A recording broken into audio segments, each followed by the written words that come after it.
అదే RTV app వార్తల్ని క్షణాల్లో చదివే అవకాశం ఉంటుంది. ఒక న్యూస్ పేపర్, ఒక టెలివిజన్ ఛానల్ మీ చేతుల్లో ఎప్పుడూ ఉంటాయి. ఈరోజు తెలుగు ప్రజలు గర్వించదగ్గ రోజు. ఈరోజు హైటెక్ సిటీ కానీ, స్వర్ణాంధ్ర మన ఆంధ్రప్రదేశ్ విషయంలో కానీ, అభివృద్ధిలో దూసుకెళ్తున్న విషయంలో కానీ, తెలంగాణ విషయంలో కానీ, భారతదేశంలో గర్వించదగ్గ నాయకుల విషయంలో కానీ, ప్రపంచ దేశాల దగ్గరలో ఒక గుర్తింపు, తెలుగు వారికి గుర్తింపు వచ్చిందంటే అలాంటి వ్యక్తి శ్రీ నారా చంద్రబాబు నాయుడు గారు 30 సంవత్సరాలు తొలిసారిగా సీఎంగా ప్రమాణ స్వీకారం చేసి 30 సంవత్సరాలు అయిన రోజు ఈ రోజు. అంటే తెలుగువారు అందరూ కూడా పండగ రోజు, 2 రాష్ట్రాల తెలుగు ప్రజలకు కూడా పండగ రోజు.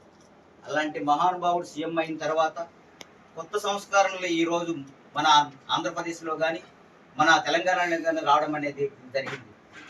మనల్ని చూసి మొన్ననే మోదీ గారు చూశారు. మొన్ననే మోదీ గారు విశాఖ సభలో చెప్పారు.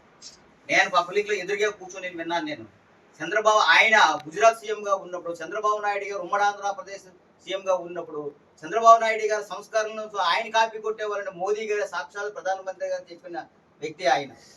అలాంటి చంద్రబాబు నాయుడు గారు ఈ రోజు 30 సంవత్సరాలు 30 వసంతాలు కంప్లీట్ చేసుకున్న ఆయన ఎన్నో సంస్కరణలు, డ్వాక్రా మహిళల విషయంలో కానీ, రైతుల విషయంలో కానీ, ఇజ్రాయిల్ నుంచి రైతుల విషయంలో టెక్నాలజీ తెచ్చే విషయంలో కానీ, డ్వాక్రా మహిళలు రైతులు కూడా వాళ్ళ తాలుగా ఆర్థిక సులంబన కోసం, వాళ్ళ కాళ్ళపై వాళ్ళు నిలబడాలనే డ్వాక్రా మహిళల కోసం డ్వాక్రా సంఘాలు పెట్టడంలో ఎవరైనా ఉన్నారంటే ఆయన చూసే దేశం మొత్తం కాపీ కొట్టడం అనేది జరిగింది.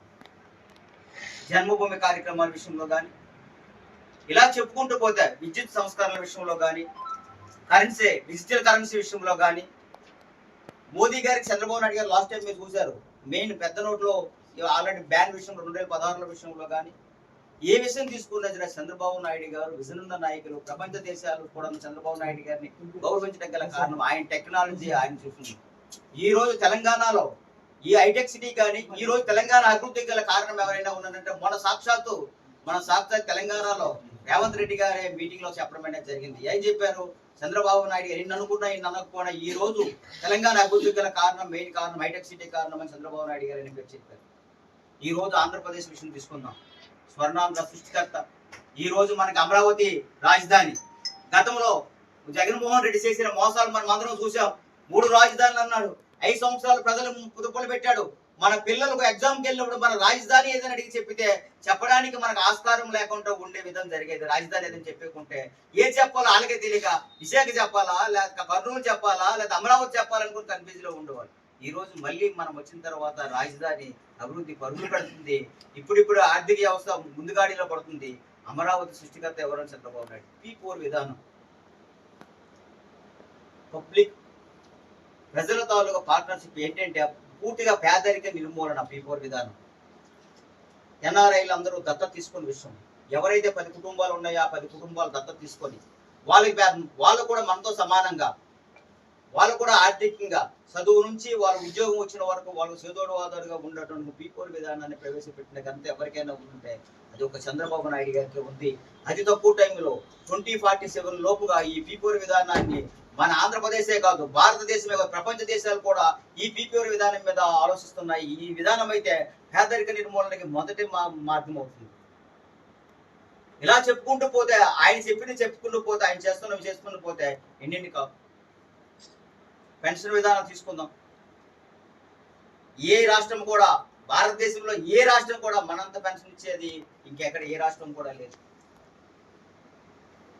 గ్యాస్ సిలిండర్ విషయంలో తీసుకుందాం.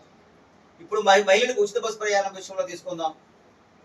ఒక విజన్ ఉన్న నాయకులు, ఒక మహానుభావుడు చంద్రబాబు నాయుడు గారికి సాధ్యమని అలాంటి నాయకుల ఆధ్వర్యంలో మనం అందరం పనిచేస్తున్నాం.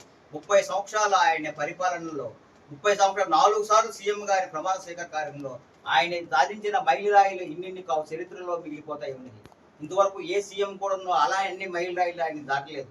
ఒక విజన్ ఉన్న నాయకులు, భారతదేశానికే కాదు, ఈ రాష్ట్రానికి కాదు, భారతదేశానికి దశ నిర్దేశించిన నాయకులు ఎవరైనా ఉన్నారంటే అది చంద్రబాబు నాయుడు గారు అని మీ అందరూ తెలియజేసుకుంటూ. For latest updates on India Pakistan, download RTV Live app.